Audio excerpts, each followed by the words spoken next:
Então, aqui, por exemplo, uma das perguntas que a gente fez, assim, é tentar identificar o modo de distribuição e, assim, como é a participação das distribuidoras, porque se o filme tem um resultado bom de público, a gente pode entender que isso depende muito da tipologia da distribuição, quem fez a distribuição, qual foi o investimento, qual foi a estratégia, porque, né, como você conseguiu tirar as pessoas de casa e levar para o cinema pagando ingresso para ver o filme, né?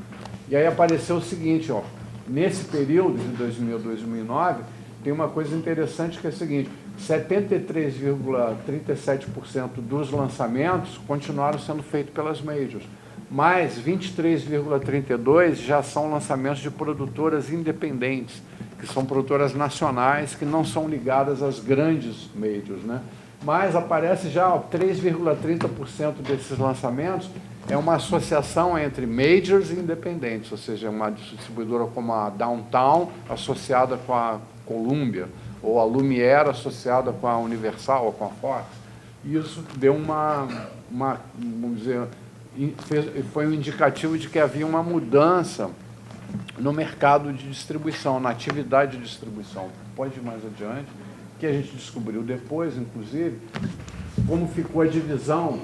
Se a gente pegar, então, o número de lançamentos que teve público superior a 1 milhão e analisar pelo tipo de empresa distribuidora nesse período, a gente descobriu que o mercado estava muito mais fragmentado, né, e com algumas presenças mais fortes de empresas nacionais. Então, vê, a Columbia continuou sendo líder, né, depois a Warner, né, a Fox, a Lumière, já é uma empresa, a Lumière já é uma empresa nacional, 10% daqueles filmes que fizeram sucesso eram distribuição da...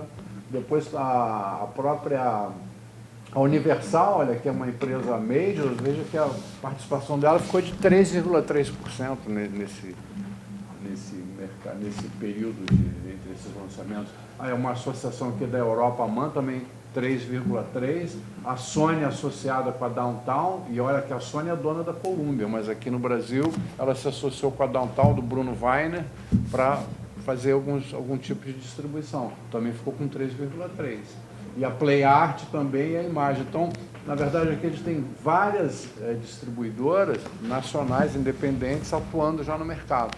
E não está aqui, mas a tabela que a gente fez sobre o número de empresas distribuidoras atuantes no mercado mostrou o seguinte, que em 2000 eram 5 empresas distribuidoras nacionais independentes e em 2009 eram 35.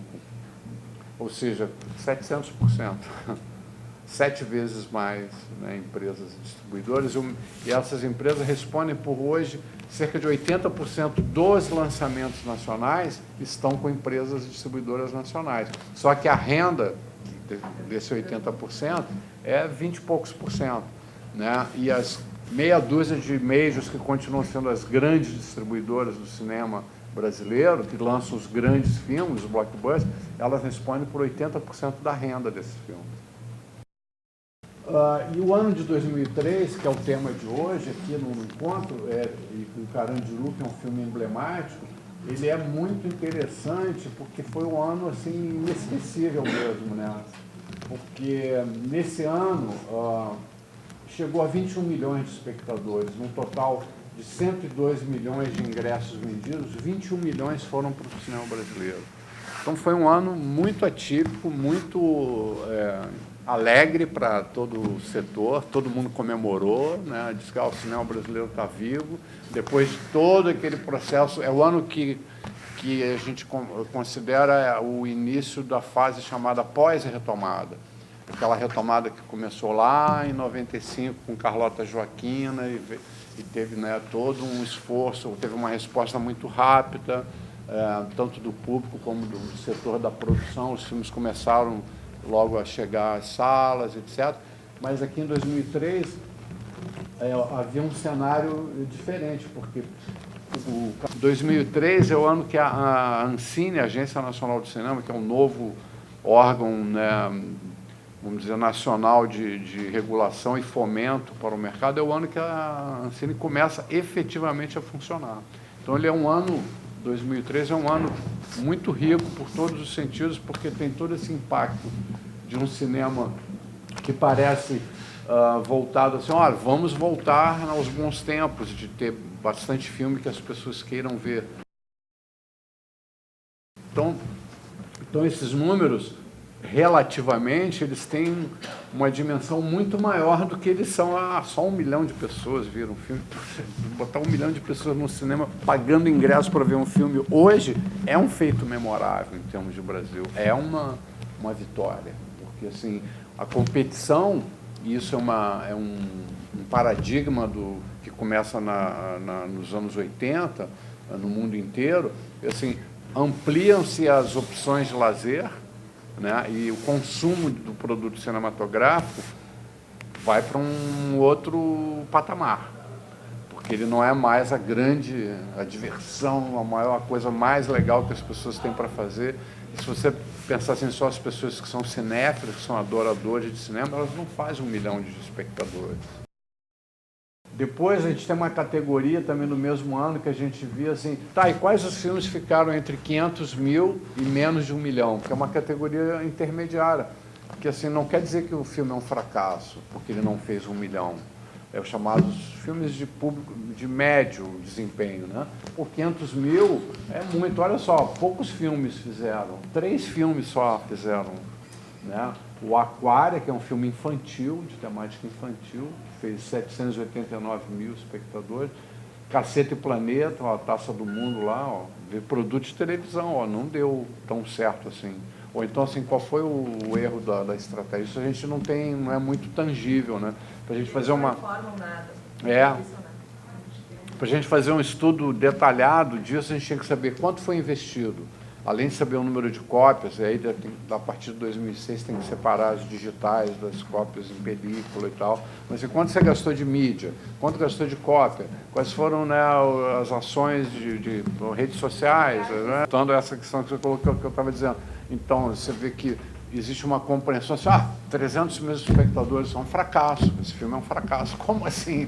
Você sabe quanto foi gasto quanto custou o filme, qual é o investimento de comercialização do filme, para a gente ter feito 300, poderia dizer, isso aqui é um fracasso, 687 mil, e pode não ser, né? Porque a gente não tem essa compreensão de que um filme... mas o ambiente industrial positivo é exatamente isso, onde você vai desde o filme mais autoral, mais radical, até o blockbuster, que precisa estar lá na arena, cumprindo a função dele. E se a gente tiver 5 filmes ou 10 filmes que tenham condição de brigar com o produto hegemônico e fazer bonito, ótimo, significa que a gente tem uma indústria competente. Agora, a gente não pode ter só isso. Se a gente só tiver esses filmes que são candidatos ao blockbuster e não tiver o resto, você não tem... A indústria cinematográfica e audiovisual que dá certo no mundo inteiro é baseada na diversidade entre as mídias, né, e as formas de comercialização, de estar presente, ele se... tu vê, e aí vai caindo, o Amarelo Manga fez 129, tu não pode dizer que é um fracasso para aquele filme. Né? E aqui né?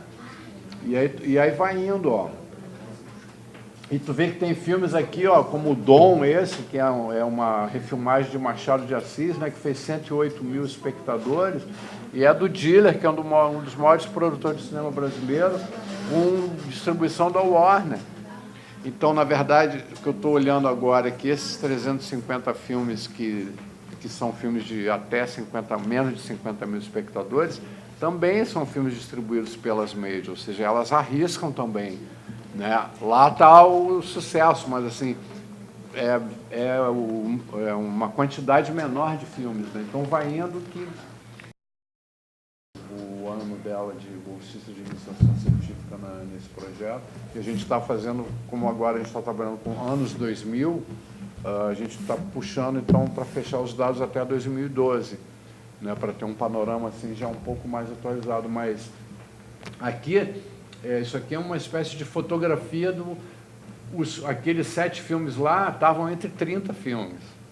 Um total de 30 filmes, apenas 7 cruzaram a faixa de 1 milhão. E aí a gente olha assim, ó, por exemplo, o Carandiru, os 4 milhões e pouco lá, deu uma receita de 29 milhões de reais. É uma bela receita, uma bela bilheteria. A gente tem que lembrar o seguinte, aqui, dependendo de como foi, 50% fica na sala de cinema. Né? Os outros 50% é da distribuidora. E aí, dependendo do acordo que ele tem com a produtora, como eles são produtores ou coprodutores do filme, né? Mas, enfim, capitalizou muito. Todos os filmes, eu tive uma receita de um público de 3 milhões naquele ano, representava 19 milhões de reais de dinheiro. 19 milhões de reais dá para fazer vários filmes. Né? Se for BO, dá para fazer 10 filmes de 1,9 milhão. Né? 10. Né? Então, isso pode ver que, como tem pouca sala, o mercado está todo formatado assim. Sala de shopping, Cinemark. Bom, tem que funcionar, tem que dar lucro, porque senão também a sala fecha. Sabe quanto custa manter uma sala num shopping? Pergunta para um cara que tem uma lojinha de quiosque no shopping, quanto que ele paga de aluguel, de encargos, não sei o quê. Tu imagina a conta de uma sala de cinema. Aí tu põe o filme lá que te custa 50% da tua receita tem que ser para pagar, né, a distribuidora, e se tem 10 pessoas na sala, e na outra sessão tem 15.